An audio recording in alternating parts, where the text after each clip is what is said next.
একঘেয়ে মুসুর ডাল বা মুসুরি সেদ্ধ খেয়ে খেয়ে যদি বোর হয়ে গেছেন তাহলে এই রেসিপিটা আপনাদের মুখের স্বাদ পাল্টে দেবে। হাই বন্ধুরা, আমি অর্পিতা। আজ আমি আপনাদের জন্য এই খোসা সমেত মুসুর ডালের তরকার রেসিপিটা এনেছি। একবার আপনারা ঘরে এটা অবশ্যই ট্রাই করে দেখবেন। আশা করব আপনাদের এই ডাল তরকার রেসিপিটা খুব ভালো লাগবে। তাহলে চলুন দেখে নিই এটা কিভাবে তৈরি করব।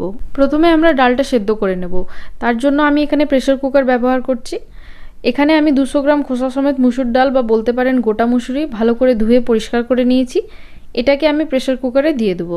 ডালের মধ্যে দিয়ে দেবো 1/2 চা চামচ পরিমাণে লবণ এবং তাতে দিয়ে দিচ্ছি 1/4 চা চামচ হলুদ গুঁড়ো, আর এতে দিয়ে দিচ্ছি 2.5 কাপ পরিমাণে জল। চামচ দিয়ে একবার ভালো মতন সবটাকে মিশিয়ে নিচ্ছি। প্রেসার কুকারের ঢাকাটা লাগিয়ে হাই ফ্লেমে 4টা সিটি দেবো। 4টা সিটি পড়ার পর গ্যাসের ফ্লেমটাকে লোতে করে আরও 10 মিনিট এটা হতে দেবো। 10 মিনিট আরও এটা সেদ্ধ করে নেওয়ার পর আমরা এখানে গ্যাসের ফ্লেমটা বন্ধ করে দেব। তরকাটা বানানোর জন্য কড়াই দিয়ে দিচ্ছি 4 চা চামচ পরিমাণে সাদা তেল। তেলটা গরম হয়ে গেলে ওতে দিয়ে দেবো 2টো তেজপাতা আর 1/2 চা চামচ জিরে। জিরেটা ভালো মতন ফুটে গেলে তেলের মধ্যে দিয়ে দেবো মিহি করে কেটে রাখা পেঁয়াজ। পেঁয়াজটা ভালো মতন মিনিট 3 সময় ধরে ভেজে নিচ্ছি। পেঁয়াজটা ভালো মতো ভাজা হয়ে গেলে এর মধ্যে দিয়ে দিচ্ছি মিহি করে কেটে রাখা আদা ও রসুন। আদা রসুনটাকেও আমরা মিনিট 2 সময় ধরে ভেজে নেব।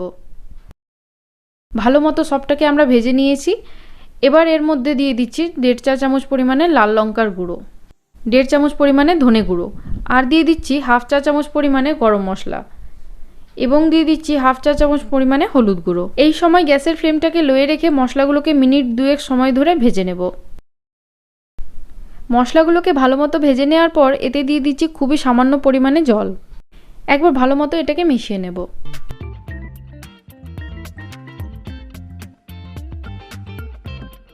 এইবার এতে দিয়ে দিচ্ছি 1 কাপ পরিমাণে টুকরো করে কেটে রাখা টমেটো এবং দিয়ে দিচ্ছি লবণ। লবণটাকে এখানে পরিমাণ বুঝে মিশাতে হবে, কারণ ডাল সেদ্ধর সময় আমরা লবণ দিয়েছি। এই পর্যায়ে টমেটোটা সেদ্ধ করার জন্য এতে 1/2 কাপ পরিমাণে জল মিশিয়ে দিচ্ছি।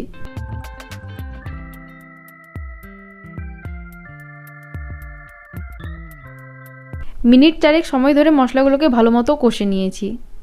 এইদিকে আমাদের প্রেসার কুকারের বাষ্পটা বেরিয়ে গেছে। এইবার কুকারের ঢাকাটা খুলে নেব।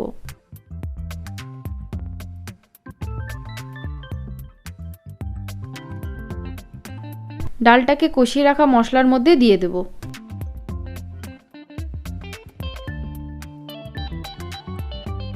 ডালটাকে ভালো মতো মশলার সাথে মিশিয়ে নিয়েছি।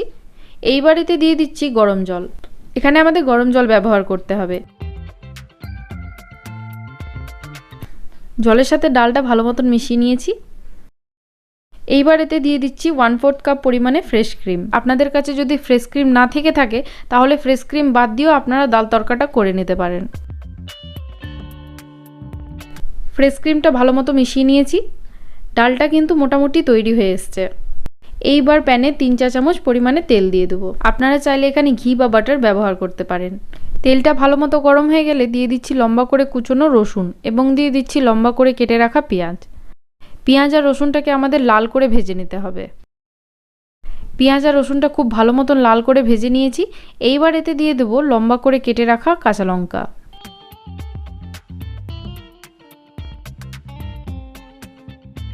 সবটা খুব ভালো মতন ভাজা হয়ে গেছে। এটাকে আমরা ডালে মিশিয়ে দেবো। দেখুন খুব সহজেই তৈরি করে নিয়েছি রেস্টুরেন্ট আর ধাবার মতন স্বাদের ডাল তরকা। আপনারাও চাইলে খুব সহজে তৈরি করে নিতে পারেন এই স্পেশাল ডাল তরকা। আশা করব আপনাদেরও খুব ভালো লাগবে।